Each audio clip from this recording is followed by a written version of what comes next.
অভিনয়ের পাশাপাশি বলিউড বাদশা শাহরুখ খান পরিচিত তার মার্জিত ও ধৈর্যশীল ব্যবহারের জন্য। এ কারণে বিশ্বজুড়ে রয়েছে তার অসংখ্য ভক্ত অনুরাগী। কিং খান যেখানেই যান সেখানে তৈরি হয় উন্মাদনা, যা সামাল দিতে বেগ পোহাতে হয় নিরাপত্তা রক্ষীদেরও। সম্প্রতি কিং খান সৌদি আরব গিয়েছিলেন। দেশটির রাজধানী রিয়াদে অনুষ্ঠিত জয় অ্যাওয়ার্ডস 2026-এ অংশগ্রহণ করেন এই সুপারস্টার। তবে অনুষ্ঠানটির মঞ্চে ঘটে গেছে এক অনাকাঙ্ক্ষিত ঘটনা। জাঁকজমকপূর্ণ অনুষ্ঠানের মঞ্চে এমন পরিস্থিতিতে মেজাজ হারান শাহরুখ খান। এক পুরস্কার বিজয়ীর অপেশাদার আচরণে বিরক্ত হয়ে তার ফোনও কেড়ে নিতে বাধ্য হন কিং খান, যা নিয়ে নেট দুনিয়ায় চলছে বেশ আলোচনা সমালোচনা। বাছাইকৃত লাল সরিষার দানা থেকে অত্যাধুনিক কোল্ড প্রেস মেশিনে তৈরি হয় প্রাণ সরিষার তেল, আসল ঝাঁঝে আসল স্বাদে।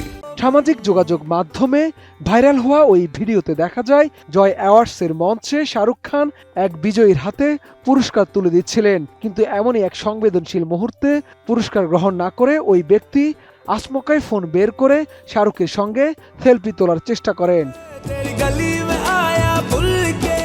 অনুষ্ঠানের গাম্ভীর্য রক্ষার খাতিরে শাহরুখ তাৎক্ষণিকভাবে ওই ভক্তের হাত থেকে ফোনটি কেড়ে নেন। তবে নেটিজেনদের অনেকেই ভক্তদের সঙ্গে হাসি মুখে ছবি তোলা শাহরুখের এমন কঠোর রূপ দেখে অবাক হয়েছেন। তবে ভিডিওটি পর্যবেক্ষণ করলে দেখা যায় শাহরুখ মেজাজ হারালেও তার উদ্দেশ্য ছিল অনুষ্ঠানের শৃঙ্খলা রক্ষা করা।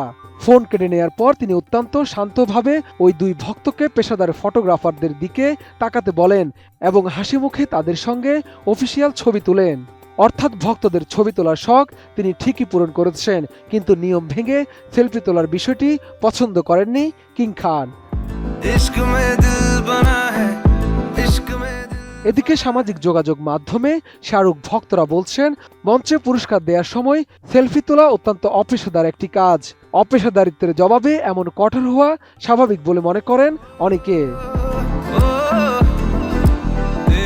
বর্তমানে বলিউড বাদশা শাহরুখ খানের নতুন সিনেমা কিং নিয়ে ভক্তদের উচ্ছ্বাস তুঙ্গে। গত বছর ঝলক দিয়ে কিং এর টিজার প্রকাশ হয়, তারপর থেকে অপেক্ষার প্রহর গুনছেন নেটিজেনরা। তবে মুক্তির আগে জনপ্রিয় চলচ্চিত্র তথ্য ভান্ডার ইন্টারনেট মুভি ডাটাবেজ IMDb-তে চলতি বছরের সবচেয়ে বহুল প্রতীক্ষিত সিনেমার তালিকায় শীর্ষস্থান দখল করেছে ছবিটি। শাহাদাত রিফাত, ATN নিউজ, ঢাকা।